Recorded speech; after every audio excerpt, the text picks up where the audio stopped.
6:38 at the Geek House on a Wednesday. What is my problem? Well, there's plenty of problems to be had. This is our world that we're talking about here. What is up, everybody? This is Jay, aka MultimediaJay, and yeah, I put in last night to have next week off as a vacation, my first in a very long time. I've been doing a day here, a day there, but I haven't just blanked a whole week and just, relax for a whole week in quite some time, actually. It's always been like piggybacking on a 3-day weekend or something along those lines, but there's just something about setting up a calendar week to actually be able to rest up that really helps with stuff. I've been the guy that had to learn the hard way. We don't need Winamp yet. I've been the guy that's had to learn the hard way about work-life balance and just how important it is. When I've been that guy who worked all year without using his vacation time, and then suddenly we're scrambling in December to not have it expire. So I am very, I did that years ago. I also used to go into work on 5 hours of sleep most days because I was just so determined to make the most of my free time that I completely didn't take care of myself. So you get older, you get wiser, you actually start getting enough sleep. You're actually able to have real energy instead of depending on caffeine. It's a really wonderful thing. But what am I doing here? I'm here because I screwed up yet again. Not the stuff I used to screw up when I was younger, but I can't emphasize enough. Work-life balance and taking care of yourself, it actually produces better results if you want to be productive. When you actually take care of yourself, you're probably in better shape to handle your tasks than if you're constantly burning the candle at both ends, just gunning it and stuff like that. So it's been a very, so we've had, the peak season, then we've had the run up to inventory, then we've had inventory, and we've had snowstorms. So you've had overtime, and also I've been going to various places where I've actually been going to various places that I used to do all the time, but I haven't done in a while. One of the things that really gets you, especially with physical jobs like the warehouse folks that I help out, is when you get used to something and you're like, oh, I can just come back to this at any time. And then you get reminded the hard way, no, you can't. You're going to be rusty at it if you're doing something that isn't working those muscles every single day. So and it's like playing a guitar. If you play a guitar, when you first play a guitar, you're going to hurt your fingers because your fingers are soft. So pressing up those metal strings and stuff is going to, really mess with you until you develop calluses that you could play guitar all day. Then you take a break from playing guitar and you go back and it hurts again. So it's just the industrial version of that. And I can't emphasize enough, if you work in an industrial setting, don't wear sneakers. Get good shoes and keep them good with good insoles because you're dealing with concrete floors, being on your feet and stuff like that. I mean, you think about when you're a teenager and you're in high school and you're wearing sneakers, you're sitting at desks for a good chunk of your day until you're on your feet moving from class to class and things along those lines. I mean, you're on your feet moving from class to class. Maybe you have gym or something, but it's not a situation where you're barreling away for hours on your feet all day long. So, and then you may have hard floors like tile and stuff that aren't totally like concrete floors. When you get involved in a stand-up environment, get yourself some darn work shoes and keep them good, including the insoles. I do that. I would never wear sneakers anymore. I want good work shoes with actual stuff on the bottom so I'm not destroying them too quickly, and I can actually get more than a year out of them. So I was one of those idiots that used to, because the warehouse didn't have a footwear requirement, wear sneakers in a warehouse and wonder why I was buying new shoes every month or two.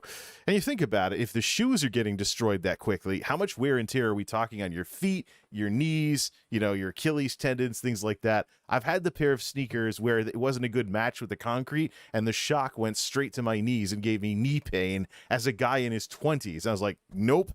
So the progression for me was I was an idiot with sneakers. Then I found a major brand pair, New Balance, that worked for a year.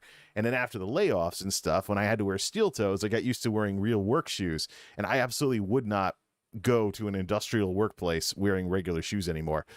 So what screwed up? What went wrong? So it's an experiment with me, a 5S thing, actually, to have the right insoles for what it is that I do. And let's pause alerts because the chat stream will bring back all the alerts when we're back to the sports arena alerts with gaming. But the thing with all of this mess is it's a 5S thing for me. I found a set of insoles that worked, and then they either get discontinued or something else works better, and I have to find out about it and switch off to it. But recently I've been working with those. Walmart seems to be having problems with Dr. Scholl's insoles, so I've been working with copper fits, and I was trying out both the plantar fasciitis ones with a lot of arch support, because I've had arch pain and heel pain before, and there's also the big and tall one. So I had one last pair of plantar fasciitis ones to run into the ground, which I just got done doing. And they had a little too much arch support, but it somewhat worked. I might get a little bit of heel pain later and whatnot, but I was going to go through winter peak season in an inventory and then get rid of them. But I kind of buried the other ones that I was going to replace them with. And so they're all worn out and stuff. And I'm like, let's see if we can get another week out of these things. No, that was not a smart idea. First off, there's something I did in all the running around where after a random number of steps, it feels like someone's stabbing the ball of my foot on my left foot. So, and the people have been worried about me because every so often I'm walking around instead of driving trucks and stuff. Folks are like, I'm like, every so often. And they're like, so I'm like, it's pain in the neck, more like a pain in the foot. I must have been running around too much last week. But I thought that was subsiding and whatnot, but now persistent feet, heels, the whole 9 yards, just no. Insoles out, use a sick day, rest up. And we have snow on the ground outside, so if I want to ice my foot up, I'll just walk outside. Walk outside barefoot in the snow. 37 degrees out, should feel pretty good. Not like when it was 5 degrees or -5 a couple of days ago. But folks, take care of yourself, and if you work in an environment where you're on your feet all day, taking care of your feet is not optional. It's a major driver in whether you can do anything if you're taking care of your feet. So that's my public service announcement for the day. Let's get into the meat of this show and talk about this thing with content creators being people. Yeah. So I got to salvage the evening somehow. This will be the stream for 2-2. If I come back during my more normal late night hours with some ESO, that'll be the one for 2-3. But I know I like to relegate chat streams to being a secondary thing on my channel. But there's just stuff that keeps coming up that I want to chime in on. And it's either this or chat videos, which I do have a format in mind, similar to when people just like do videos with streaming gear. Perfectly viable.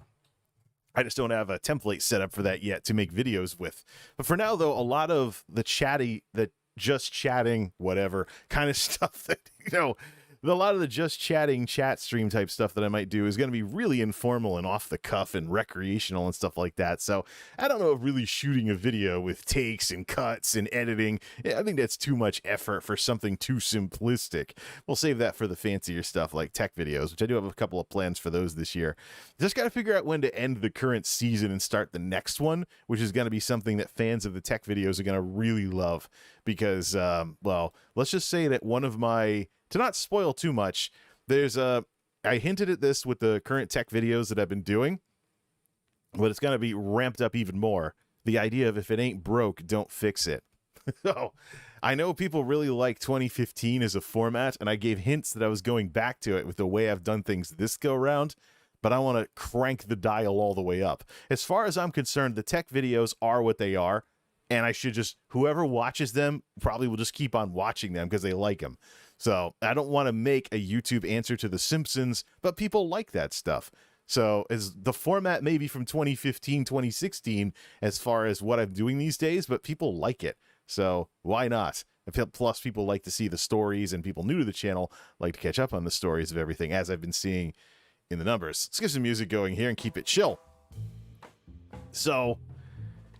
at the core of all of this is this idea. I mean, there's been incidents lately with Pokimane. There's been incidents with Ice Poseidon. At the core of all of this is this idea that you don't stop being a person just because you're a content creator.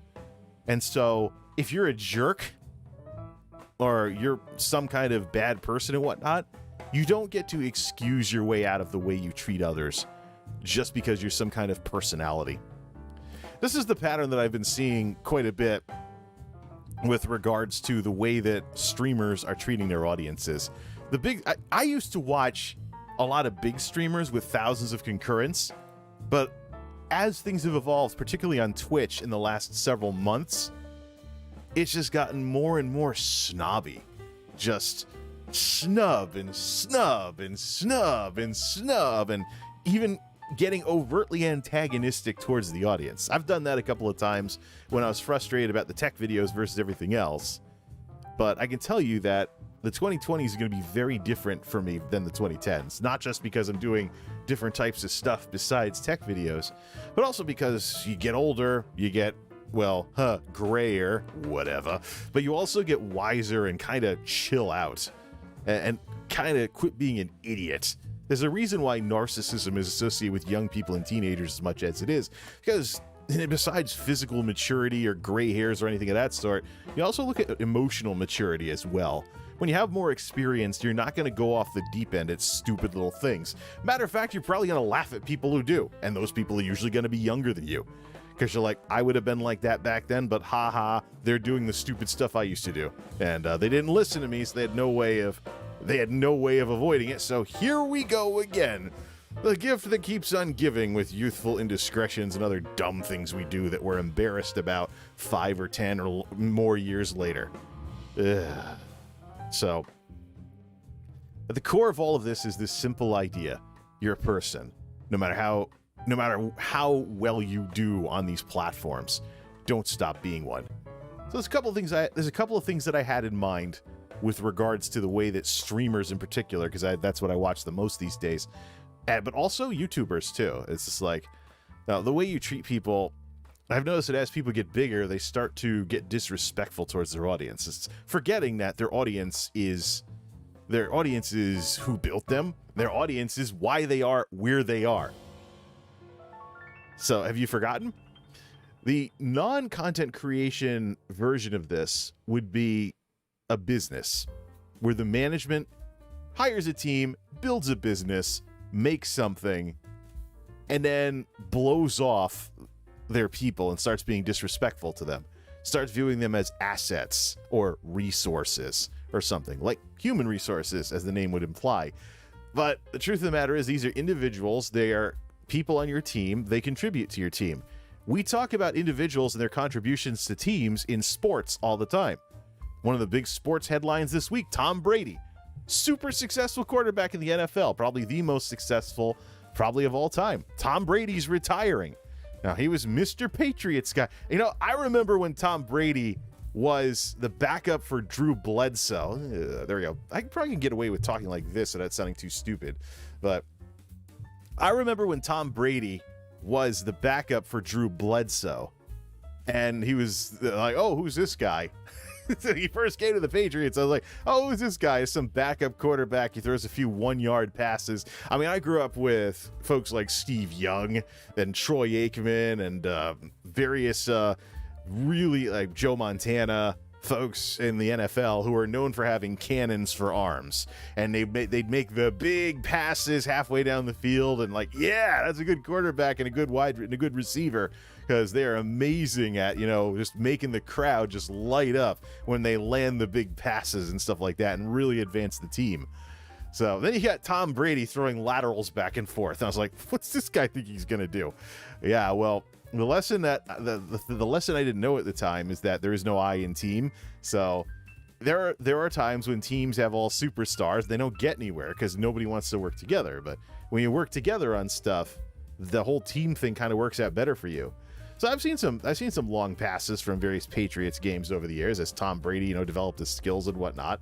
But by and large, I mean, I still jokingly refer to him as Mr. 1-yard pass, except I grew up with cannon-armed quarterbacks, being on like T-shirts and you want to get their sports cards and stuff like that. And then you have Tom Brady. He comes into the NFL and he's throwing little 1-yard passes, but Mr. 1-yard pass has won so many Super Bowls that he's got rings all over both hands now. He's achieved records. He's won Super Bowls. He's gone to the playoffs so many times. He's viewed as probably one of the most. He's being talked about now like he's the most successful football player of all time. And he didn't do it by being snooty. He did it by working as a team and working with teammates, coaches, the whole 9 yards. Wasn't very exciting when he was the backup for Drew Bledsoe, but now he's called the GOAT, the greatest of all time. And that's the thing too. You see the same thing in business, where there is no like big, wild, radical idea that makes a company successful for decades. It's little things done right that add up and that lead to a very well executed team and stuff.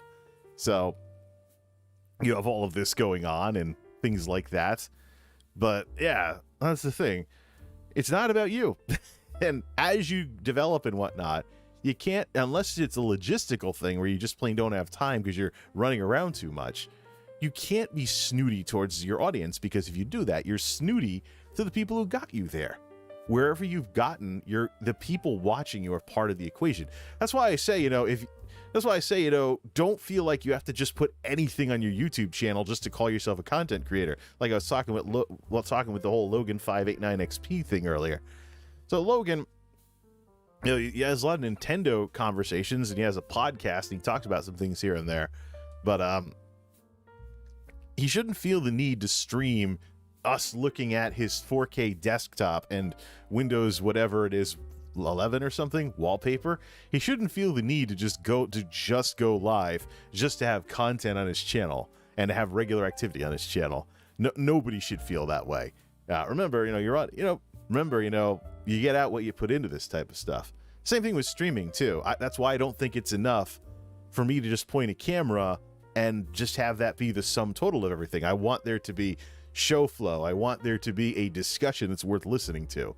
I want there to be engagement. I don't want it to just be blah, blah, blah. Although the chat streams on my channel in particular are a nod to old school YouTube, because they're essentially the next level of what we used to do with vlogs back in the day. You'd have a stationary webcam and you'd sit in front of your computer talking, but instead of using the built-in microphone, in your camera and it being echoey as heck and being 15 frames per second or something, you could do something like this, where it's like, what Howard Stern did when he took his radio show on cable and stuff along those lines.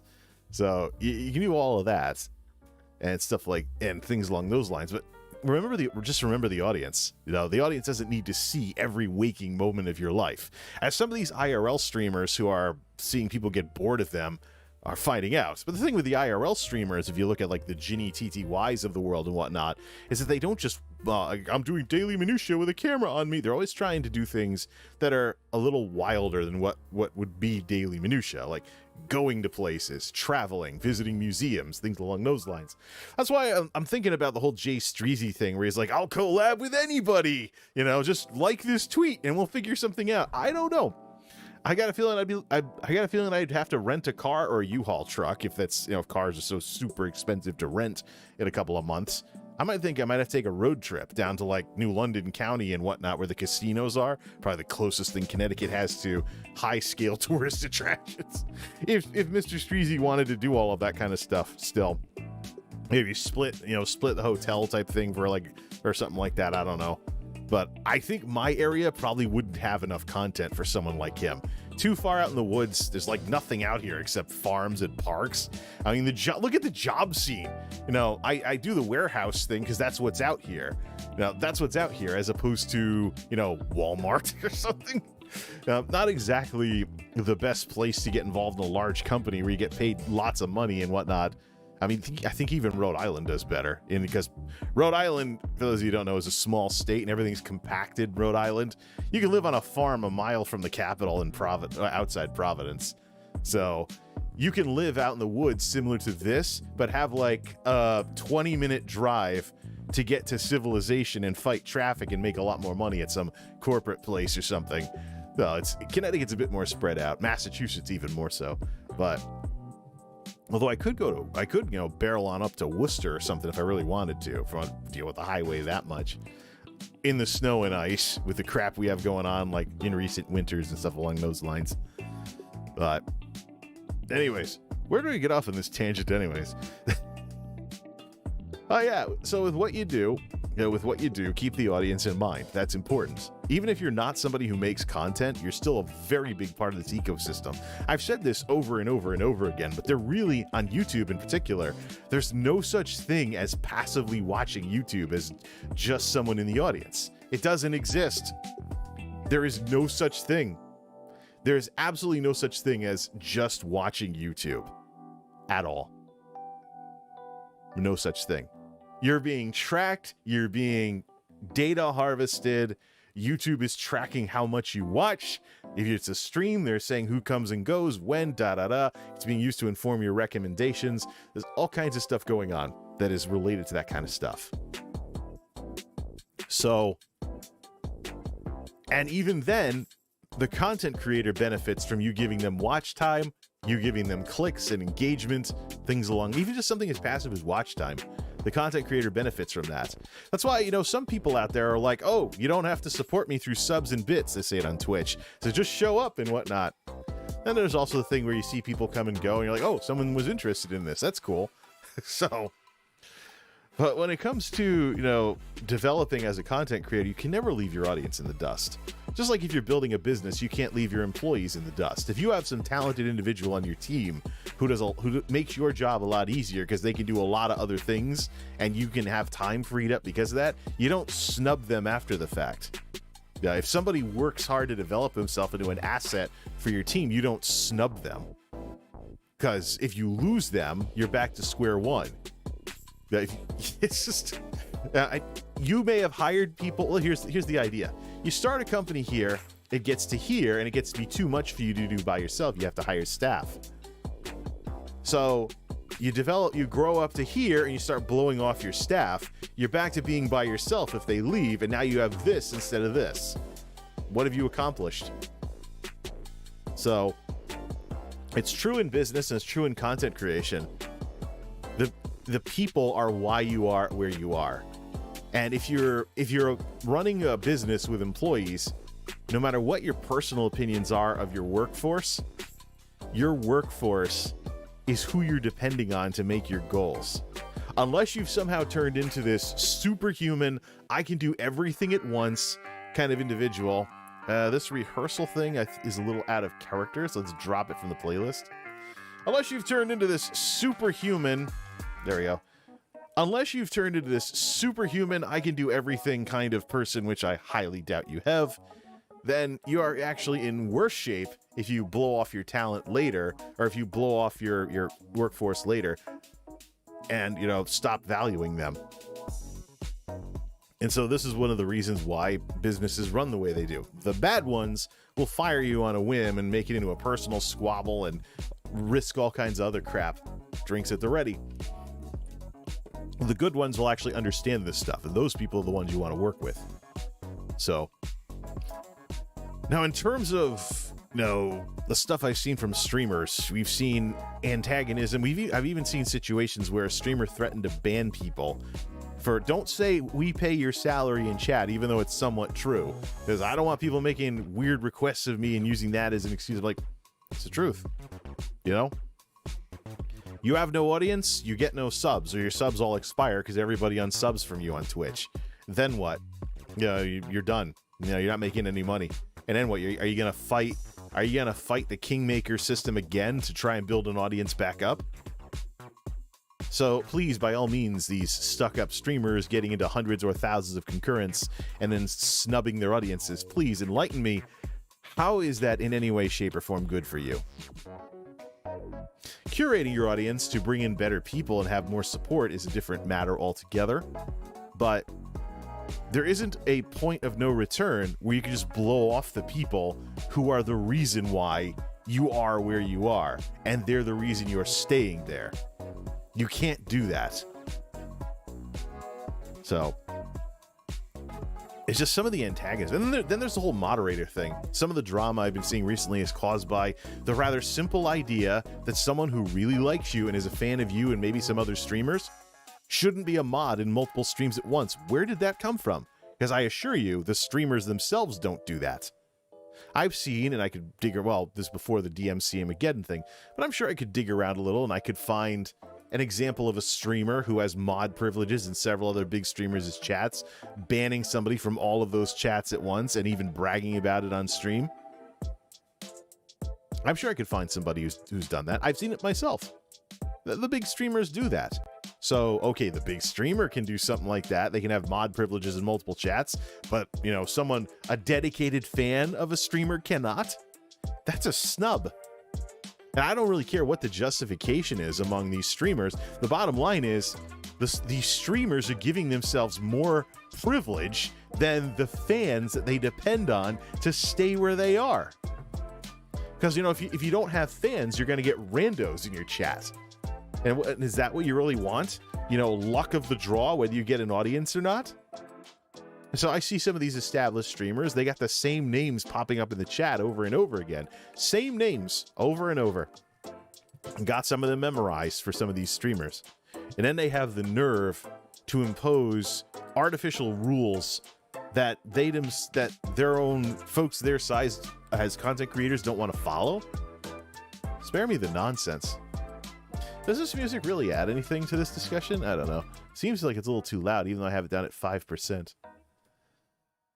So, that's kind of the general thing. But if we want to start talking about names and stuff, we can start talking about things like the Ice Poseidon situation and whatnot. So, basically, crypto. Oh, boy. Pump and dump crypto scheme. Pump and dump crypto scheme. Get everybody in on something, benefit from it, cut yourself a check, and then scoot on out. Seen this before. This is not the first time that I've seen a content creator get their audience involved in something.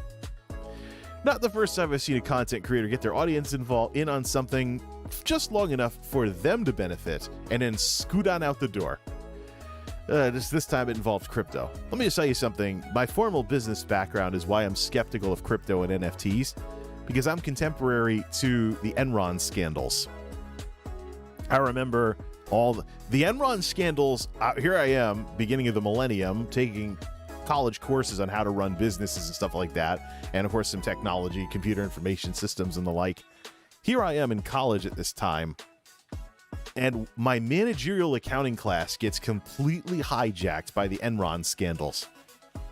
I actually kept the textbook from that class because I was like, if I actually want to learn what this class was supposed to be about, instead of Enron this, Enron that, let's apply everything in the textbook to Enron, I should probably keep the book and read it later. Financial accounting is a bit more straightforward, like debits and credits and things like that, and working a balance sheet and things along those lines. But managerial accounting, I'd have to go look and see what in the book we missed. I still have a lot of my books. They were expensive enough, so I just kept them. It's just like, why should I sell back to a college bookstore that gives you pennies on the dollar because your book that cost way too much at the start of the semester is suddenly worthless because the semester is over? Give me a break. I kept a lot of books because of that.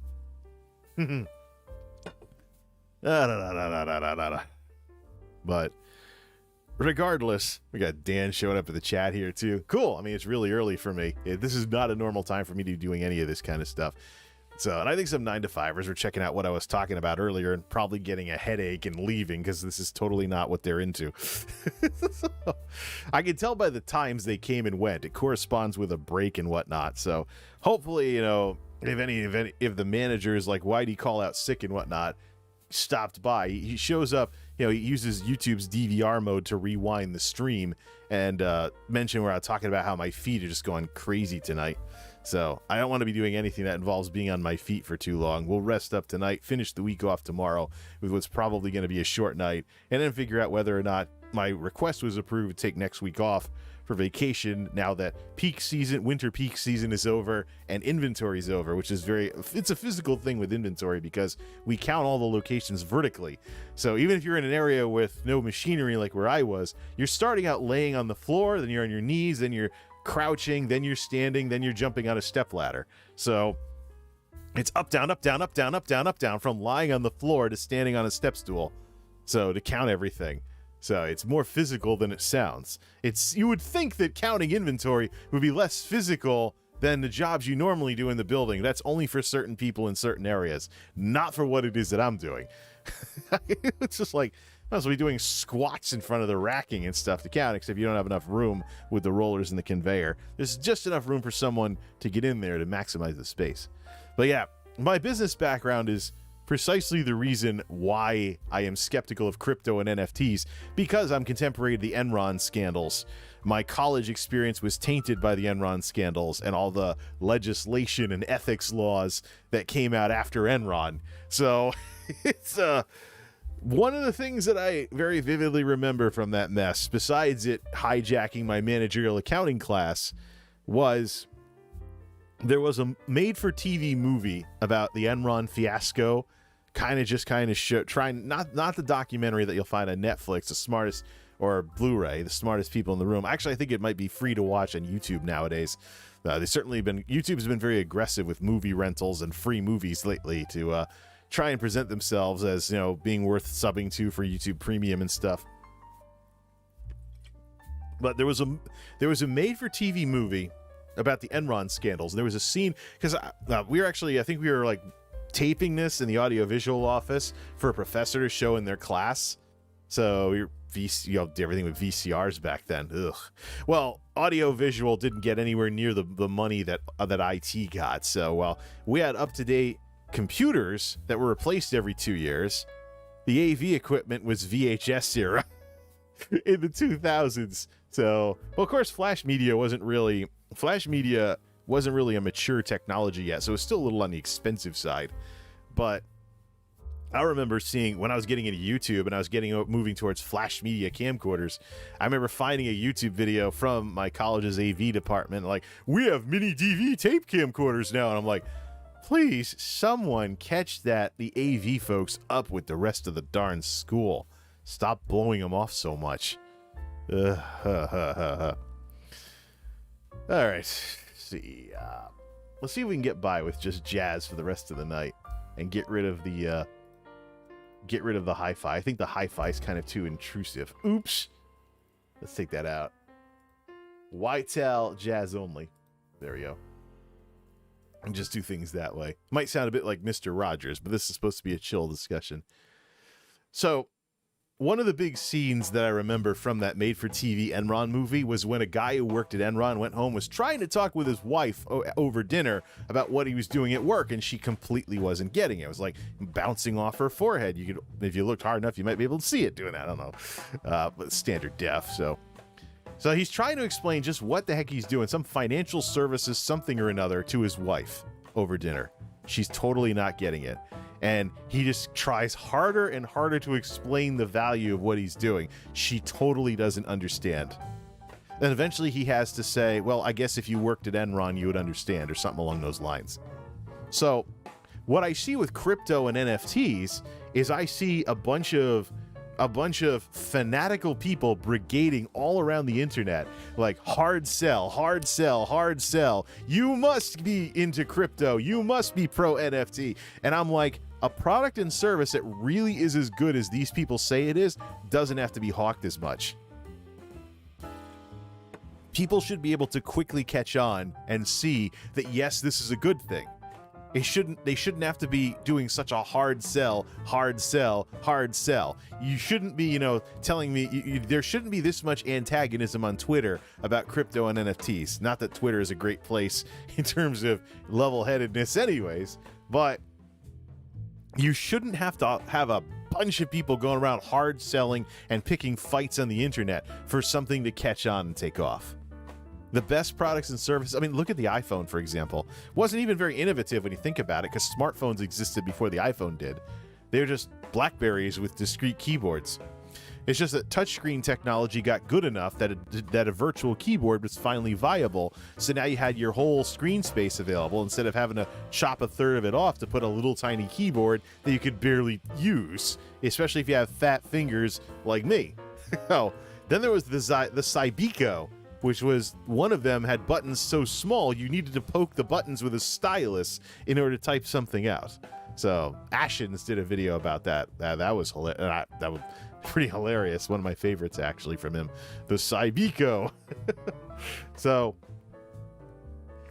the stylus wasn't even for the screen. The stylus wasn't even for the screen. It was to poke the little tiny buttons with, because no human finger could actually touch those without fat fingering because of how small the buttons were. It was a really stupid design thing. But the bottom line is, NFT and crypto, it should be something where the general public should be able to understand what's going on. The fact that it isn't, and it has to be hawked so much, tells me that something is being overblown, and something is, there's some use of the technology that we're kind of going overboard with. Like, take NFTs, for example. If I'm a digital artist and there will never be a physical version, if I'm a digital artist who makes things for like DeviantArt or some similar art site, and people can get like high-res prints of my art or high-res downloads of my art, there really is no way for anybody to own the original like it would be with a painting. So, some painting by Picasso. you can buy a new version. You can buy a copy of it, or you can be the one who owns the original that Picasso himself painted. Same thing with like Bob Ross paintings and stuff. Bob Ross being a name on Twitch, as his old PBS shows get restreamed every weekend over there. He's a meme over there too. There's actually an emote on Twitch that's Bob Ross painting something. But so you can have a Bob Ross painting, or you can have an original. So that kind of authenticity makes sense for NFTs. But some NFTs that are floating around out there have me thinking they're actually going to be problematic. Like, for example, there's a platform for streamers that let them sell key moment ownership rights to key moments in their streams as NFTs. So someone's playing a first-person shooter game and stuff along those lines, and the NFT, so a little big moment in the stream, let's sell an NFT of it. Here's my question, though. If I really own the rights to that killer moment of you streaming, aka I own the rights to that stream clip, can I turn around and DMCA you for it if you don't delete your VOD? It's just like, do I really own the rights to that key moment in gaming? Probably not as much as it sounds. I think that the whole streamer NFT thing is probably gonna have issues when people figure this out and they get malicious with it, unless it's already in the legalese. But then what are you selling? Yeah, what exactly are you selling if I can buy an NFT, which would essentially be a stream clip? I own the rights to your stream clip. So what happens to you as the streamer if I decide that either you chop this out of your VOD, what YouTube, or using a like highlight editor on Twitch or YouTube's own editor for the cloud editor, and disable, by the way, clip functionality on your videos when you do that. So I get on your case. What's stopping you? I buy an NFT of a key stream moment. I own the rights to that stream moment, allegedly. What's stopping me from DMCAing you if I want to be a jerk to you or something? I own the rights to it. Here's proof. Here's evidence. Now you take your VOD down because it contains my copyrighted content. I bought it from you, so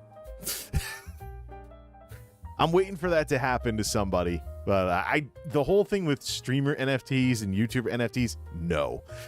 It's like, and the other thing too is, classic rules of capitalism in play here. Stuff is worth whatever somebody will pay for it. I know, but it doesn't mean it's always a good purchase. Whoever that was selling farts in a jar, and they turn around, now they're doing fart jar NFTs out of them. Really? And then there's the whole thing of sentimental value. Probably one of the easiest ways that people inflate the real value of things is through being sentimental about it. That worn out shirt is the shirt I wore when I won the high school football game back when I was 17 or whatever. Or something like that. That has sentimental value to you, but to most of the rest of the people in the world, it's just a worn out shirt. So, I mean, really? Let's see what Dan's saying in chat here.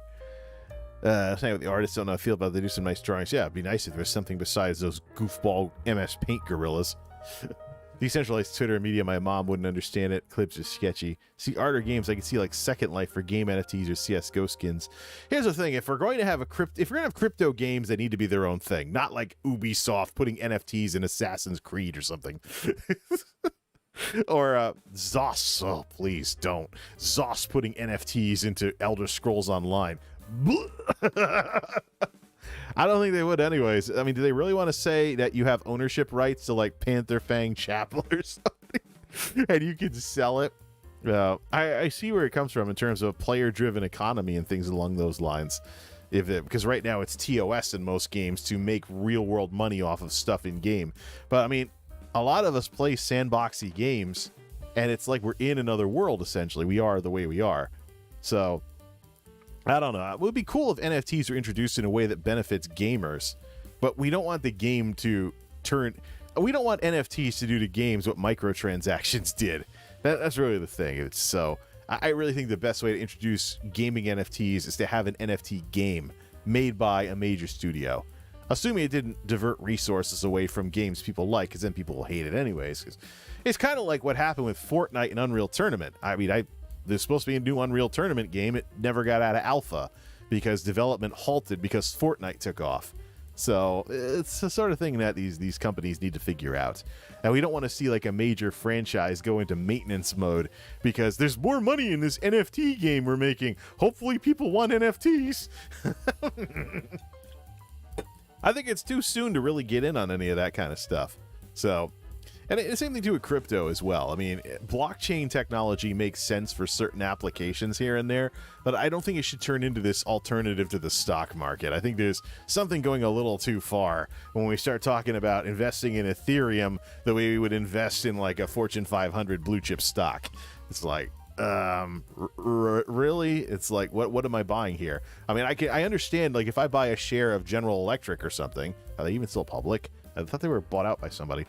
If I buy a share of some Fortune 500 company, like something like that, I have voting rights at their shareholders meetings. I know it's a company that exists, it makes stuff and sells stuff, various things affect the value, but there's something that I can grasp onto right there as opposed to blockchain transaction. It's one of those things where the nerds get too full of themselves, as technology does over and over again. So you look at, for example, the innovation at Apple with even Steve Jobs. A lot of times Steve Jobs wasn't really rocking the boat too much. He just found a combination of features and stuff like that that people hadn't used yet that was really awesome, like the touch screens on the iPhone. Or how about the mouse? You know, the mouse technology from Xerox, and how that revolutionized computing, because there wasn't anybody who could really envision graphical computing in the day and age of command prompts going every which way. So you have all that stuff going on with that, but yeah, so crypto, I think it's a little overblown. It's one of those things where I just want to grab the popcorn and see how it goes, stuff like that. But the big issue I have with the Ice Poseidon situation is just his attitude in general. I think he's turning into the guy who wins a battle but loses the war. All right, so he invests the 300 grand, but now who's going to watch him after this? Especially when him spinning the emotional narratives. It's a big issue I'm running into with disinformation on the internet, is that people try to tug on your heartstrings at so much that you turn your brain off. That's never a good thing. Same thing with victim narratives. I posted on Twitter earlier, if you're always a victim, you're probably a monster. Because a lot of times I see people sad fishing and trying to make you pity them and whatnot, and I'm like, if they're doing this all the time, if they're doing a video on this, if they're doing stuff like this all the time, who are they really? So, and I think the big thing too with Ice Poseidon is the trust side of it. Trust, we're talking tonight about just because you're a content creator doesn't mean you stop being a person. So you want to be a good person. No, and remember your audience is people too, and it's essentially, this is a giant popularity contest. You're trying to interact with others and make some friends. You know, some people just be more popular and make more friends than others. But at the core of all of this, it is basic human interaction, just done through computers and smartphones. So if people think you're a jerk, they're going to treat you like you're a jerk. If people think you're a scammer, they're going to treat you like you're a scammer. Like, don't sit there dumbfounded after you do something like, I can't believe they were like this. Really? If this happened off of the internet, would the same thing happen? No, it's just, really? Come on now. Trust is part of that. So in business, if you don't have trust, you don't really have a team. If you have a bunch of toxic people undercutting each other, undermining each other, and sabotaging each other, how the heck are you ever going to get any good numbers with your team? How's that ever going to work out? And how about if you work for somebody that you can't trust? If you can't trust the person you have, you're not gonna be as committed, which is what they're looking for in the first place. But they caused the problem by being untrustworthy. So if someone engages in psychological crap to constantly manipulate you and stuff like that and twist things into always being your fault, even though you objectively remember what you saw and you know what happened, and they're gaslighting you to try and save their ass, that erodes trust, and that ultimately hurts team performance. It ultimately hurts their ability to make their goals. So they might as well be decent people in the first place. Probably the simplest example of this that I can think of, why don't we get some Stream Beats lo-fi in the mix? I never play any lo-fi on here, so this would probably be a good stream to try that with. I know it's basically generic streamer music, but I never get a chance to really play that, so there's a whole bunch of albums of it too, so let's see how this goes. Instead of East jammy jams all the time. I'm not too familiar with this genre. I just know it's generic streamer music half the time. But the most basic form of trust being essential, because if you don't manage through trust, you manage through fear. They're mutually exclusive. What is this? At the center, the most basic example of this is the idea, this is too stupid. It sounds like generic streamer music. Hi, chat, blah, blah, blah. Thanks for the gifted subs. Shut up already. Sorry, Harris Heller. I am deleting the entire playlist. Going back to just jazz. Jazz will be my chill music of choice, because at least it's a genre that isn't being propped up by the internet. Oh, man. So, the simplest way of this whole trust thing is this idea that I'm often alluding to. I'm talking about things like, don't lie to people to keep them happy. Because what happens when they find out you were lying to them? They're even angrier at you because you lied to them. So, I mean, all you're going to do is stress yourself out keeping up that facade. I mean, there are some, like, sociopaths and people out there that don't have a conscience that would do this kind of stuff. But in the long run, you got to ask yourself, what's better? You know, for you to be more cosmopolitan about things, and I don't mean the magazine, be open-minded and be respectful, or be a jackass. Because there are some parts of the world that look like you benefit from being a jerk. Corporate America being one of them, with the zero-sum game and office politics and getting people fired and crap like that. But what do you win when you're known as a manipulative shark? That's the thing. I think what Ice Poseidon has done here is a much, much more compacted version of what Pokimane has been doing for years. And just like, oh, here he goes. Why don't you like Pokimane? I think she's missing out on what she could be for herself. She could be this wonderful gaming personality, girl next door, good looking, has fun playing Valorant and stuff along those lines. Yeah, there's dumbasses in the world that are disrespectful towards girl gamers, but blow those people off. When you're a multi-millionaire with 5-digit concurrence and you've basically made it, you are an example of someone successful on Twitch and is being successful in building businesses elsewhere, taking that success and paying it back, or paying it forward, I should say, through like the RTS agency and stuff like that, as well as her involvement in whatever esports stuff she's involved with. Like, why would you care about randos and their stupidity like that? You think someone's like cracking voice 15-year-old kid playing Fortnite, bad-mouthing you, when you know that they're probably C-minusing their way through high school. What are they going to do for the rest of their life? I mean, that's what causes you to grind, to erode your personality, so to speak, and what people know you for. So it's just that Ice found a way to do this so much faster. So who's going to watch him now? I mean, especially with the attitude that he showed with the discussion with that coffee guy, whatever his name is. So, I mean, who's going to still watch him? I mean, I gave him a chance because it had been a couple of years since the fiasco earlier with him and the grounded plane. I can imagine that if he's gone from like being a dumbass in the heydays of Twitch IRL to trying to do things better, I'd give him a shot. But I mean, I don't think there's any recovering from this, especially with just how blatantly he didn't give a darn. So who's going to watch him now? What are his numbers going to be like? So what's going to happen? Hope he's good at investing that money, because he may have just won the battle but lost the war. I don't know. Why would you do that? Yeah, why would you do that if you've achieved any level of success with this stuff? Is your ego so big that you can't like pick up a job somewhere basic, to pay some bills here and there if you need it, but for the most part you don't? I think that's an enviable position to be in, even if you're not super rich and famous like some of these big streamers out in California or somewhere else in the world. Think about, and I see these streamers and they're always like, this thing's bad, this thing's going wrong, oh no, it's so horrible.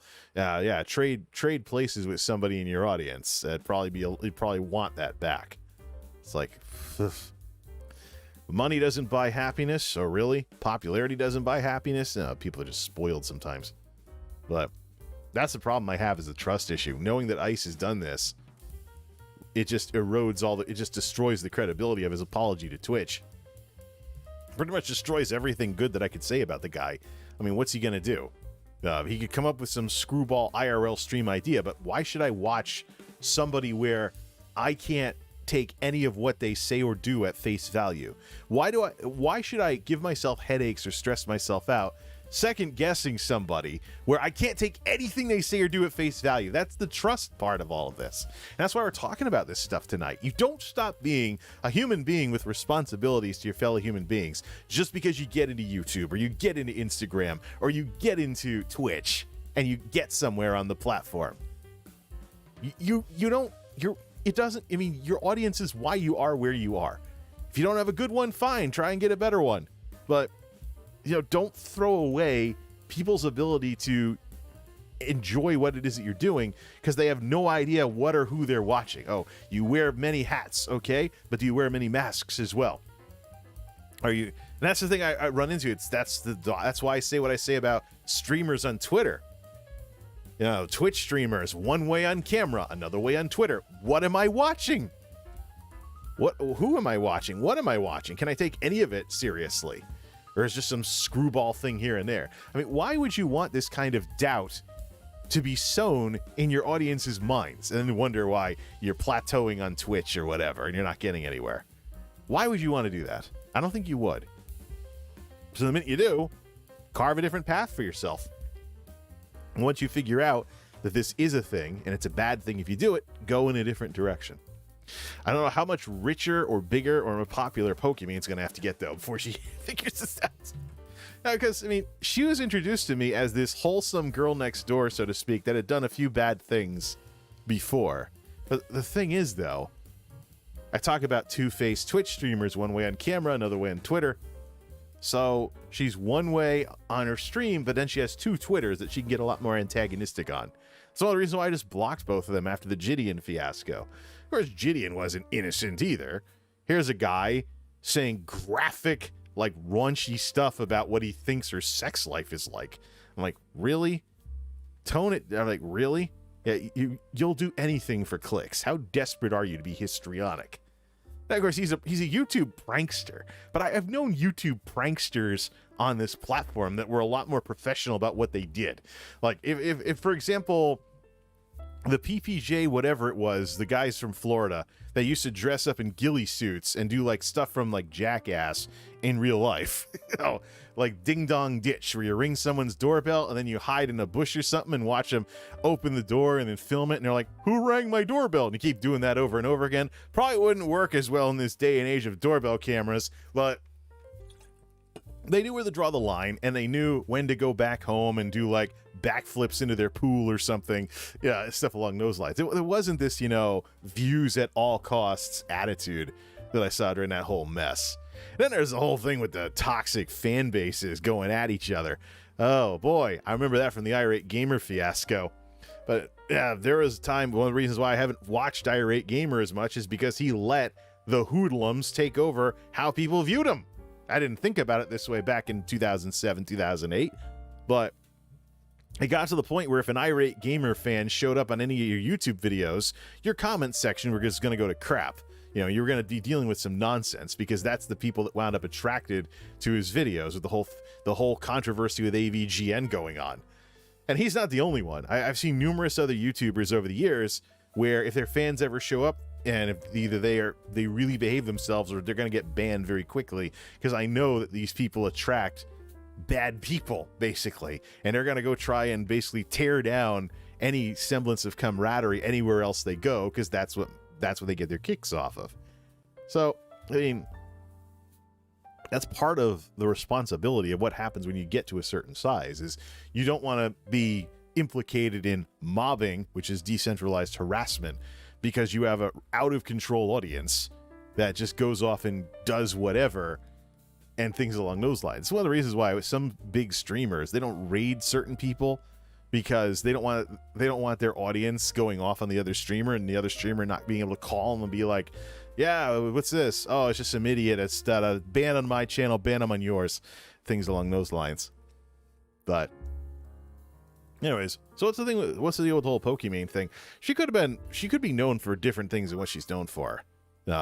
She's introduced to me as girl next door, a couple of problems here and there, but she's been different on Twitter. So I really don't know what I'm watching if I watch her stream. It's like, is she this way? Is she that way? Da-da-da. I mean, even the makeup thing with people like, oh, it's an insult, no makeup picture, look at this. And I'm like, she still looks okay with no makeup. You know, she could be like farmer's daughter instead of like urban socialite or whatever the heck she's going for with the makeup and stuff. I think the makeup, though, is a gesture of respect for her audience, though, because if you have the choice between looking good and looking better, why not? This is photogenic visual media we're talking about here. So if you have a chance to make yourself look better, why not spring for it? Because your audience will definitely appreciate it. Same thing with like improving your cameras and other stuff. There's some things related to your looks you won't control, period. That's what genetics are. But and of course your age as you get older and stuff with the wrinkles and everything. But whatever you can do. The thing is, though, between the situations with, you know, the copyright system being abused, some of the scandals, some of the dishonesty, things like that, some of the allegations going back and forth, why would you know, if you have the opportunity to be something besides, you know, vengeful or have your personality slip in Among Us, things like that, and look bad that way, why wouldn't you try and carve a better path for yourself? Yeah, grooming your hair. So, well, no, I mean, she's rich. She's amazing. She's amazing. She's darn good looking. She's good at video games. She's really good at Valorant. You know, she's got it. She's got it. What does she have to work for anymore? I mean, she could be like, it's funny, the whole controversy with Ninja. She's in a position where she could do what Ninja's doing, because that's what Ninja's position is. He did really well with the contractual obligations when Mixer shut down that gave him a huge payday, and he can stream Fortnite when he wants. He can stream Final Fantasy 11 of all games. He can just have a blast. You get to a certain point where the inertia of your success as a big streamer here is such that you don't have anything left to go for. You can just have fun. So, and that's why one of my predictions for Pokimane's big announcement later this next week, she said it was the 8th, I believe, which is Tuesday of next week. One of my predictions is if she's finally gotten big enough to make Twitch cave on exclusivity, to where she has the option of double streaming on Twitch and YouTube. That would be awesome, because if you look at her numbers, she's basically gotten to 20,000 and kind of hit the ceiling on Twitch. Twitch is a much smaller platform than YouTube, but there's people that want to watch her on Twitch. There's also people on YouTube that would never watch Twitch, not in a million years, so it makes all the sense in the world, except from Twitch's perspective, to let someone as big as her double stream. Now, I don't know if she would go to YouTube full stop like Valkyrie did, because she has issues with YouTube. She's talked about it on her stream before. There's some things she doesn't like about YouTube, and there's some things she likes about Twitch better and things like that. But, you know, ego with these big streamers has me really wondering, you know, how much is it messing with them, especially when they're in a position where they could be perfectly fine if they just were, you know, had fun and chilled and played video games for the rest of the time they wanted to stream. They've made it. They've succeeded. They're a role model of success. Why fabricate ways to get miserable about all of that? You know? See, I would love to watch someone like Pokimane, because she's really good at what she does. I mean, production value, amazing. She has her own logo. She has her own logo, a little cartoon picture and stuff. She's played with VTubing before. But if she's one way on camera and another way on Twitter, and especially this whole, you know, acting like a teenager for everything, because it gets cringier the longer you do it. As long as that continues, though, I'm kind of out of the mix in terms of who would be interested in watching stuff like that. Because I've already seen it before on YouTube. This is not a Pokimane problem. It's a problem with literally any successful content creator who gets like this. If part of who you are, persona or otherwise, if part of who you are depends on you acting like you're a teenager forever, it's going to get cringier and cringier the older you get. She's in her mid-20s now, but I can tell you there are YouTubers in their 40s who are, you'd want to have a couple of drinks before watching their videos and streams these days, because they're acting the same way they did 15 years ago. And 15 years ago, they were acting like they were stuck as a teenager forever. And now they're like half bald, middle-aged, wrinkles everywhere because they're older, and it's just ugh. I've seen the non-content creator version of this. When I was playing World of Warcraft back in the Lich King days, I was in this guild once with this married couple who are both in their 40s, like 12 years ago. It's probably over 50 now. But there was this married couple. They were in their 40s, and they were like using fail speak, like epic fail, da da da. Like, just acting like they talked like an internet meme, and it was weird hearing someone who sounded like someone over 50 talking like it's some kind of internet meme with them. So it just gets weirder and weirder the older you get. But I'm telling you, though, Pokimane has it big time. She could just be, the girl next door is really good at video games, and she'd do amazing. I don't think she needs to be one of those people that pokes the hornet's nest to keep getting popular. I mean, if she's a 10,000 viewer streamer on Twitch instead of 20,000, who cares? She could be totally amazing. I just don't understand why she keeps ending up with this cloak and dagger crap going on. No, there's toxic people on Twitch, yeah. There's guys on Twitch that don't like, for some strange reason, the fact that good-looking girls play video games. It's like, but if you go to, let's get off of this scene here before you start burning monitors. Let me bring up. I actually have her Sully Gnome on here too. So Twitch advertising.tv. Let me put that on. There's no dark mode. Please save me before I melt. Let's link up the web browser. It's probably going to pick up. Let me minimize my live control room so it doesn't just show me like a blippity little. Okay, good. Nice and quiet. Nice and blue too. All right, so here's Pokimane Sully Gnome numbers. This is 365 days, right? Let me just move a few things here. So this is our 365. The trend line is flat but a little bit negative. We come down to 180 days to not get thrown off too much by the extra publicity she got from the Gideon scandal. And she's trending negative. So, okay, maybe she goes from like 30,000 back to 20,000 or 20,000 back to whatever it is. Hours streamed down 30. How about last 30? Lots of green numbers because of the scandals, but I don't think she needs to poke the hornet's nest like this. Then again, this all started with Mr. Dijon and his wacko fan base messing with her in the first place. But L plus ratio, I don't know. I think that's just something some kid would say. Some kid would say nowadays. And as a grown adult, I'd be like, where are your parents, buddy?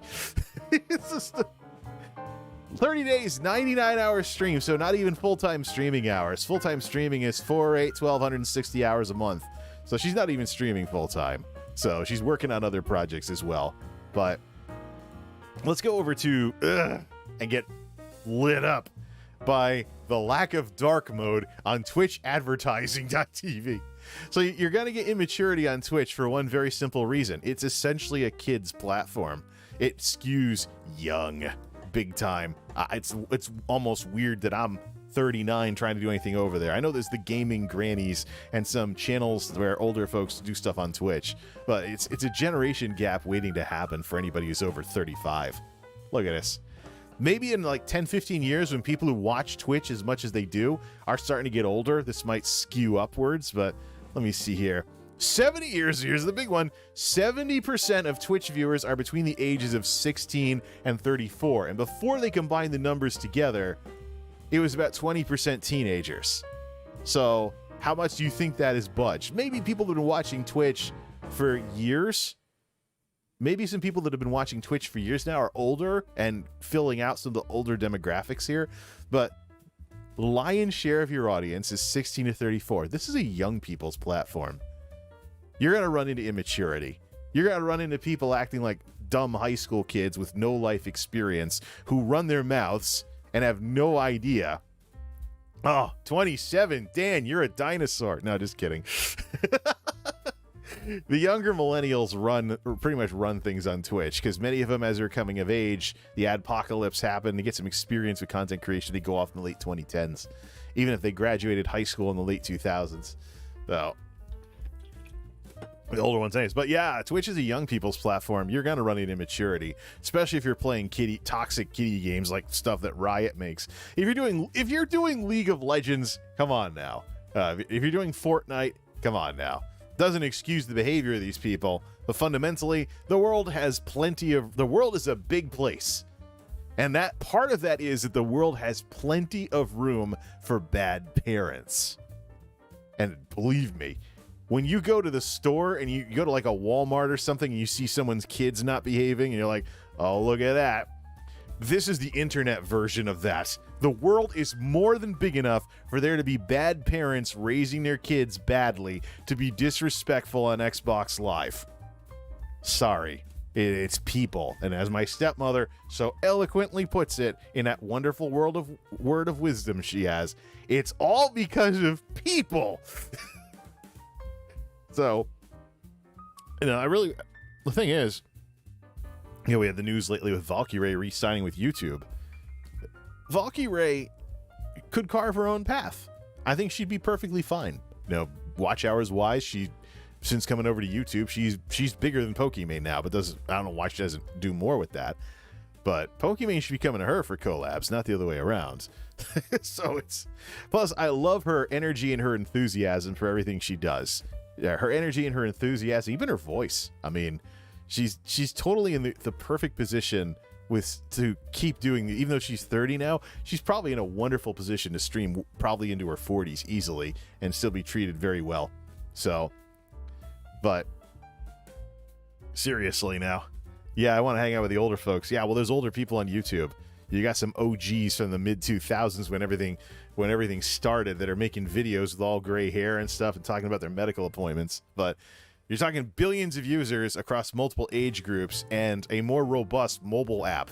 So in parts of the world where people do more with their phones than with computers and TVs, then you'll see some of that going on as well. Facebook has the same thing going on, but they're not as established in media as a brand move and stuff. They'll be a force to be reckoned with if they fix that, though. But so I guess we've given a lot of examples of this, but I think I should probably stop talking about others and talk about myself for a bit here.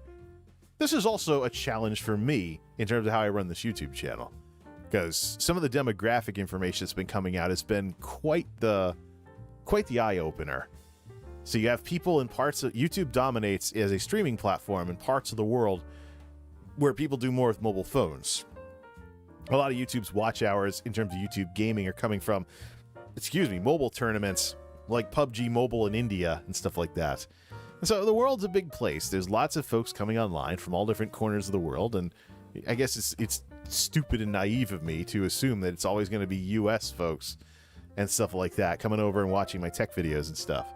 So there could be tech folks from India who are discovering my tech videos, and I'm like, look at this American guy messing around with that stupid old Dell. Dell? I don't know. Well, they see me talking about baseball, and they're like, is that like cricket? And I'm like, or something along those lines. But YouTube is a big place because the world is a big place. And so, some of the analogies that I've used where people disrespect YouTubers and stuff are really kind of based on like Snooty America. But there's different attitudes in different parts of the world. You have to take those into account with that kind of stuff. So I don't want to be a jackass when it comes to the people that like and support what it is that I do. Still haven't done the channel memberships. Part of the reason for that is because I think a lot of the people who would do channel memberships are interested in tech stuff. So while I'm razzle-dazzled with ESO or what's going on in the world of multimedia through analyst type stuff like this, is it really a good idea to roll out any kind of channel memberships, especially when I basically don't have any time to make like custom emojis for live streams and stuff? I do have some ideas in mind. I've been tossing around a few ideas lately, though, for like a group identity for fans of my videos and stuff along those lines. And I definitely want to get better TTV involved on my YouTube streams, as well as Twitch, and work on some pixel art for some emotes, some good ones, too. And I want to continue this trend. I know I've got some artists following me on Twitter because they see my souped-up screenshots, but I want to see how far I can go making all my own stuff, including emotes and custom emojis through pixel art. I haven't used a pixel art tool in many, many years, but I kind of have an idea of what I'm looking for. So play around with some colors and pixel art. Try not to make it look like MS Paint. So use more than one color. Pay close attention to video game sprites and how, video game sprites come together when you take them up to high res and make some emotes that way. So, and then on the chat stream side, on the chat stream side of things, we have this, of course. More chill, more mellow. But when I'm playing games and stuff, I want to have all the sports arena alerts and things like that when people show up and they get involved. Although, as much as I've been a little inspired by Deltia, the ESO guy who does hyped up streams on Twitch, as much as I've been inspired by Deltia, I want to focus on PvE and the heal tank thing, and just how heal tanks make the world go round in random dungeon queues and things along those lines. So, don't want to steal anyone's thunder as a PvPer, because most of the time when I'm playing these days, I'm trying to relax. So I don't want to get all worked up running around Cyrodiil trying to figure out what the meta is. Like, oh, are gankers better this month, or are tanks better this month? So what's going on? You know, what's doing well these days, and what builds are obsolete? You know, the old Guild Wars problem, when it became PvP centric and people were jokingly calling it Build Wars. Also, you know, the truth of the matter is I am getting old. I'm turning 40 this year. And I've referenced video games that some of these Twitch streamers don't know about. Like Deltia, he got his start with Star Wars The Old Republic. That's 2012. If I make a reference to Guild Wars in 2005, it might be a completely different story. So, grumpy old multimedia nerd. Whoop-de-doo. Either that, or I can be happy about things and be your crazy gaming uncle. But I am under no delusions that I could be somebody like, say, Heel Mike, who totally reminds me of some really popular guys in college. Twitch.tv/Heel Mike. I went to college with some guys who are like him. His charisma is amazing. I love his charisma. I probably won't agree with everything he does, because he's one of those dumbasses that'll do anything for views. But that'll be good for a laugh, at least. And hey, you know, self-deprecatory humor is still a form of being funny. If you're laughing at someone instead of with someone, they're still managing to make you laugh. So they're entertaining you. All right. I got to take it easy and try and give my feet a rest tonight. So I think what I'm going to do, 7:50 at the Geek House. I think we've pretty much talked about what it is we want to talk about. This content creators, you're a person, be a good one thing. So that's what it boils down to. No, just because you get into YouTube and stuff like that doesn't mean you stop being a person. Just because I'm an old guy who's fat, needs to lose a lot of weight, has a moon face from eating too much, and wears sunglasses because he's using his screen as a stream. But I've been doing this for like 15 years. I kind of like the whole blue light, being a little goofy like this. But unfortunately, I got some issues with like this. Things where you get older and staring at computer screens, especially CRTs back in the day. Now you got skin growth. You got to watch, make sure they don't turn into cancer and crap like that. But then, of course, sunspot, crap like that. You don't ask for this stuff. It just happens as you get older. And what am I going to do? Start wearing makeup? I could do that. There's guys on TV that wear makeup all the time. Now, or how about drinking too much coffee and my teeth turn a little yellow? What am I going to do? Color balance the camera to my teeth? It's like, you know. Or should I quit being an it? Or how about throw some hair dye? Darken my hair down to darker than it is naturally. You know, go along with the whole dark stranger wearing dark, tall, dark, and handsome thing. Well, not exactly tall, and I'm not exactly handsome. No, I got to lose a bunch of weight for that if I really want to do that. But bottom line, being involved in this stuff doesn't give you a free pass away from being a decent human being. I mean, even if you're a fictional character, even if you're acting out a fictional character, which I have seen that card played when YouTubers have gotten called out for the way they've been when they went too overboard in their videos and they're like, I'm just playing a character. Here's the thing. Just playing a character is a disclaimer, but it doesn't change the way people think of you. Kiefer Sutherland, I got to dig up the interview where he was talking about this many years ago. Kiefer Sutherland played the villain in the movie Phone Booth, a movie about a guy stuck in a phone booth because a sniper was pointing a rifle at him, and he basically, had to find his way out of the situation. So, Kiefer Sutherland actually had people thinking he was a jerk because he played a villain in that movie, and a very, very sadistic sounding one at that. So just because he did a really good job acting out that villain in that movie, people thought he was really like that. Another example, a little more mainstream, Back to the Future. The guy that played Bully Biff is a really nice guy in real life. He looked one way in the movie, but he was really a very friendly person when he wasn't playing Biff. So that's the thing there. Even if you're playing a fictional character, it might affect how people view you as a content creator. So you gotta be real with your audience. Don't erode their trust. Have your yes mean yes, have your no mean no. And keep in the back of your head too, if there is a money side to it, what are people getting for their money? Let me actually open up Twitch in a private window and peruse my subscriptions, because I'm thinking of almost entirely backing out of the Twitch creator economy in terms of tier 1 subs. I don't have very many to begin with. But let me just see my subscriptions here. Who's currently not a gifted sub? Okay, tier 1, let's see. Oh yeah, so Yugi got the Prime.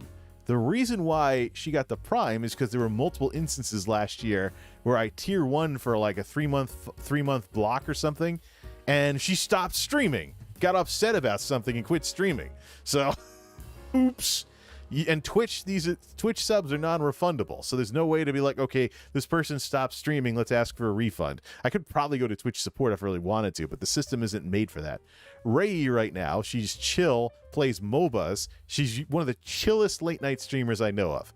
She's like Vindalia from another part of the world, but she plays other games besides ESO. So I was like, I've fallen asleep to her mellow MOBA streams so many times. I'm like, let's just sub tier 1 for 3 months. She's been doing an event where she goes live 9 in the morning my time. Way too late. Oops.